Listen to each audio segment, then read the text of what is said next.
வணக்கங்க. நான் உங்கள் தீபா மதனகுமார் பேசுகிறேன். இன்றைக்கி நம்ம என்ன பார்க்க போகிறோன்னா, ஒரு சோயா வச்சு ஒரு மஞ்சூரியன் மாதிரி செஞ்சுருந்தேன். அது ரொம்ப நல்லா இருந்துச்சு. எனக்கு ரொம்ப பிடிச்சிருந்துச்சி. நான் உடனே ஷேர் பண்ணணும்னு நினச்சேன். அதான் இந்த வீடியோ ஷேர் பண்ணேன்.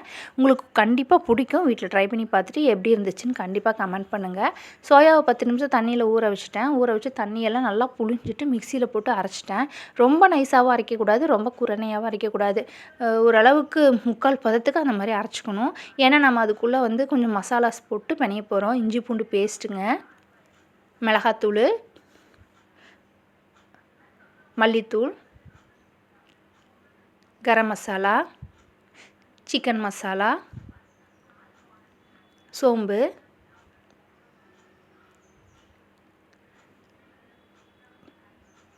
கொஞ்சம் உப்பு,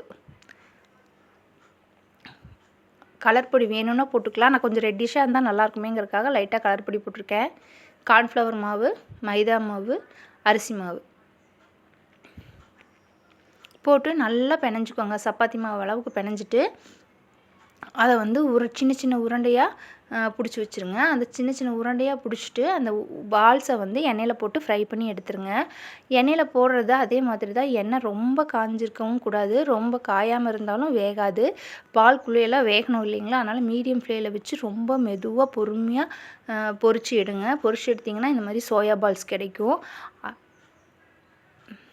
அந்த பால் பார்த்திங்கன்னா இப்படியேவும் சாப்பிட்லாம். இதுவே வெறுமனவே ரொம்ப சூப்பராக இருக்கும். இல்லை நீங்கள் தட்டி வடையாட்டா கூட போட்டு சாப்பிட்லாம். ரொம்ப டேஸ்ட்டாக இருந்துச்சுங்க. இதுவே பாருங்கள், சிக்கன் ஆட்டாவே இருந்துச்சு. ரொம்ப நல்லா டேஸ்ட்டாக இருந்துச்சு. எனக்கு ரொம்ப பிடிச்சிருந்துச்சி.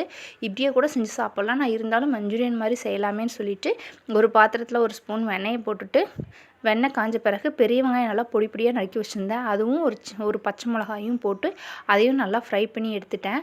அதுக்கப்புறம் இஞ்சி பூண்டு பேஸ்ட்டையும் போட்டு ஒரு ஃப்ரை பண்ணி எடுத்துட்டேன். அதுக்கப்புறம் கார்ன்ஃப்ளவர் மாவை தண்ணி ஊற்றி நல்லா கரைச்சி எடுத்து வச்சுக்கிட்டேன்.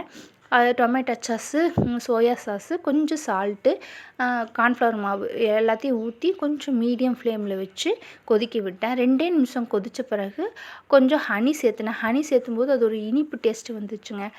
அதுக்காக கொஞ்சம் ஹனி சேர்த்துனேன். ஹனி சேர்த்துட்டு அதை வந்து இந்த கிறிஸ்பியான பால்ஸை போட்டு நல்லா பெரட்டி எடுத்துட்டேன். பெரட்டி எடுத்து மேலே கொத்தமல்லி தழை தூவி சாப்பிட்டேங்க.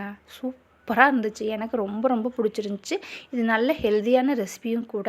அதனால் நீங்கள் கண்டிப்பாக குழந்தைங்களுக்கு செஞ்சு கொடுங்க. மாட்டேன்னு சொல்லவே மாட்டாங்க. தேன் வந்து நாங்கள் ஃப்ரீசரில் வச்சுருந்தங்காட்டி இப்படி ஆயிடுச்சுங்க. வேற ஒன்றும் இல்லை. தேன் ஒரு ஸ்பூன் போட்டு அடுப்பை ஆஃப் பண்ணிவிட்டு தேன் ஊற்றிக்கணும். அப்போ தான் அந்த இனிப்பு இருக்கும். அது வந்து ரொம்ப இதாகிடக்கூடாது. அதனால் தேனை வந்து அடுப்பு ஆஃப் பண்ணிவிட்டு ஊற்றுங்க. அவ்வளோதாங்க. பாலை போட்டு பிரட்டியாச்சு, கொத்தமல்லி தழை தூவியாச்சு, ஒன்று சர்வ் பண்ணிட வேண்டியது தான். ரொம்ப நல்லா டேஸ்ட்டாக இருந்துச்சுங்க. எனக்கு பிடிச்சிருந்துச்சி. உங்களுக்கும் பிடிச்சிருக்குன்னு நினைக்கிறேன். வீட்டில் ட்ரை பண்ணி பார்த்துட்டு கமெண்ட் பண்ணுங்கள்.